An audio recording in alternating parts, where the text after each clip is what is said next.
Bismillahirrahmanirrahim. Assalamualaikum warahmatullahi wabarakatuh.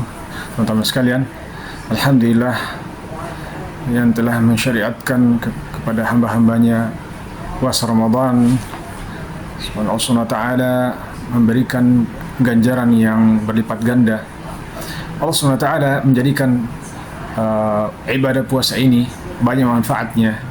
Di antara manfaatnya bersifat sebagai manfaat badaniyah yang bermanfaat bagi badan kita, jasmani kita, kemudian bermanfaat sebagai manfaat nafsiyah, bermanfaat bagi jiwa, dan juga bermanfaat terhadap lingkungan dan masyarakat kita. Yang ini tidak asing lagi, tidak rahasia lagi bagi orang-orang yang menggunakan akalnya. Salam dan salawat semoga tetap tercurah kepada baginda kita Muhammad sallallahu alaihi wasallam beserta para keluarganya dan para sahabatnya sampai hari kiamat insyaallah taala. Teman-teman sekalian, kali ini kita akan membahas tentang hal-hal yang membatalkan puasa. Sebagaimana puasa ini ada rukun. Jadi rukun ini harus kita laksanakan. Kalau tidak dilaksanakan maka tidak sah suatu ibadah itu. Di antara rukunnya adalah ada dua, yaitu an-niyah wal imsak. Berniat melaksanakan ibadah puasa, yang niat ini dilaksanakan di malam hari. Ya, sebelum kita berpuasa wajib kita berniat sebagaimana yang pernah kita bahas dalam video sebelumnya. Dan al-imsak menahan diri dari hal-hal yang membatalkan puasa, termasuk makan dan minum dan berjima, berhubungan biologis dengan pasangannya. Pada pembahasan kali ini kita akan membahas secara khusus tentang hal-hal yang dapat membatalkan puasa seseorang. Teman-teman sekalian, ada beberapa hal yang perlu kita bahas tentang masalah ini. Pertama, yang membatalkan puasa adalah makan dan minum walaupun sedikit, ya, makan dan minum walaupun sedikit. Misalnya siapa yang menelan sesuatu ke dalam mulutnya atau masuk ke dalam saluran pencernaannya, maka dia telah batal puasanya. Apakah itu dilakukan dengan melalui mulut atau dengan misalnya diinfus masuk ke dalam lambungnya atau di saluran pencernaannya, di tenggorokannya, maka dia telah batal puasanya. Kemudian yang kedua, yang membatalkan puasa adalah masuknya cairan sampai ke tenggorokan, ya, sebagaimana kita katakan tadi.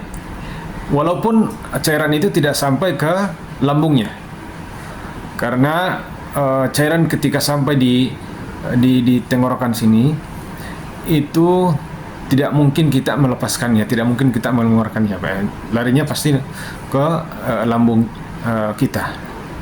Sebagaimana sabda Nabi sallallahu alaihi wasallam bersabda kepada para sahabatnya, balik fil istinsyaq illa an takuna sha'iman. Ya, bersungguh-sungguhlah kalian dalam beristinsyaq. Istinsyaq itu memasukkan air di hidung kemudian mengeluarkannya ketika kita berwudu. Nah, Nabi sallallahu alaihi wasallam bersabda melarang untuk beristinsyaq, bersungguh-sungguh beristinsyaq kalau dalam keadaan berpuasa, karena dikhawatirkan istinsyaq itu airnya masuk ke dalam tenggorokan ini. Maka kalau kita berpuasa, istinsyaqnya tidak terlalu ekstrim, ya, biasa-biasa saja sampai kadar tidak memasuki air, tidak memasuki tenggorokan. Yang ketiga termasuk pembatal puasa adalah sengaja muntah, ya, sengaja. Yang muntah dengan sengaja. Siapa yang sengaja muntah maka puasanya telah batal. Adapun jika muntahnya itu keluar tanpa disengaja, maka ada beberapa perinciannya. Pertama, jika muntahnya itu sedikit dan tidak kembali, tidak sedikit pun kembali ke lambungnya, jadi muntah sedikit dan tidak kembali ke lambungnya, maka puasanya tetap sah. Jadi muntah sedikit, tapi tidak ada yang kembali ke lambungnya, maka itu tidak membatalkan puasa. Yang kedua, jika muntahnya sedikit, jika dia muntah dan ada yang muntahnya itu kembali ke lambungnya, dia tidak mampu untuk mengeluarkan lewat mulutnya, dia kembali lagi ke bawah, maka puasanya telah batal. Keadaan berikutnya adalah jika muntahnya itu banyak, maka puasanya otomatis batal, walaupun dia tidak sengaja untuk mengeluarkannya. Jadi kalau banyak muntah itu, maka puasanya batal.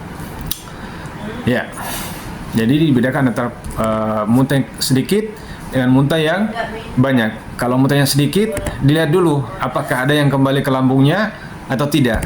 Kalau tidak kembali ke lambung, maka puasanya tetap sah. Tapi kalau ada yang kembali ke lambungnya lagi, maka puasanya batal. Kalau muntahnya banyak, maka tidak ada perincian, puasanya batal. Nah, kemudian yang membatalkan puasa adalah al-jima', ya, berhubungan badan suami istri, maka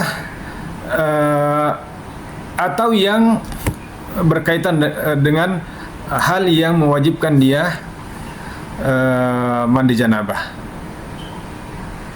Misalnya istimna, ya, onani, istilah orang sekarang, mengeluarkan sperma dengan sengaja, dengan tangannya atau dengan alat lain, maka itu membatalkan puasanya.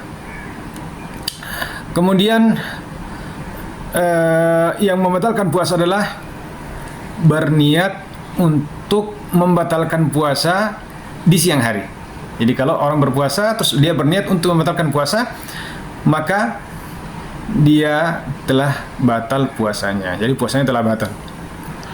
Kemudian ada hal yang berkaitan dengan puasa seorang ketika batal. Apakah dia bisa makan dan minum di bulan Ramadan itu di siang hari, atau dia bagaimana?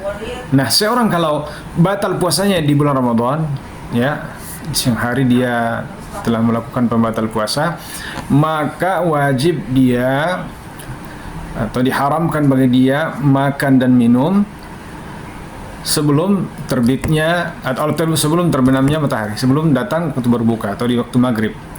Dia harus menyempurnakan puasanya demi menjaga kehormatan, kemuliaan bulan Ramadan, ya. Karena bulan Ramadan adalah syahrul as-siyam, bulan untuk berpuasa. Walaupun dia batal puasanya, tapi dia tetap menjaga dirinya. Bahkan para ulama mengatakan haram bagi dia untuk makan dan minum.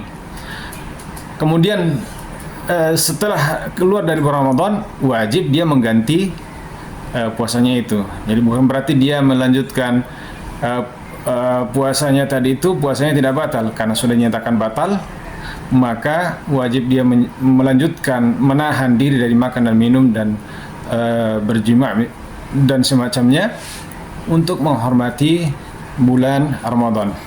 Kemudian satu hal lagi, ketika orang lupa, ya, orang lupa ketika dia berpuasa, dia lupa melakukan hal yang membatalkan puasa, ya, lupa kalau dia lagi berpuasa dia makan dan minum atau misalnya berjima', maka ketika dia ingat bahwa dia puasa, maka dia wajib berhenti pada saat itu.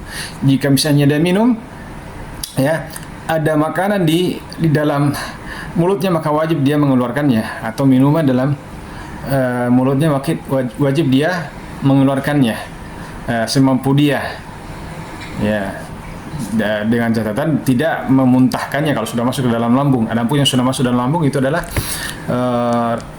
hadiah bagi dia, ya, kalau bagi seorang yang lupa, maka wajib dia berhenti ketika dia mengingat bahwa ternyata dia berpuasa. Kemudian dia melanjutkan puasanya sampai saat berbuka waktu maghrib, dan tidak wajib dia mengganti puasanya setelah keluar dari bulan Ramadan, karena puasanya dinyatakan sah. Karena orang yang lupa itu dimaafkan, ya, orang yang lupa dan orang yang dipaksa. Misalnya orang terpaksa, ada yang memaksa dia, misalnya memaksa seseorang atau untuk berbuka, dan dia tidak mempunyai kekuatan untuk menolaknya, maka dia pun membatalkan, tapi dalam hatinya dia tidak bermaksud untuk membatalkan, maka dia tetap dinyatakan dalam keadaan berpuasa. Karena orang yang lupa dan orang yang dipaksa itu diangkat tidak dinyatakan melakukan suatu dosa. Barakallahu fikum, semoga ini bermanfaat.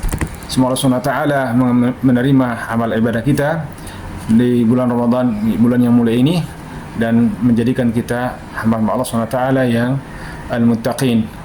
Sallallahu ala Nabi Muhammad wa ala ahlihi wa sahbihi ajma'in. Assalamualaikum warahmatullahi wabarakatuh.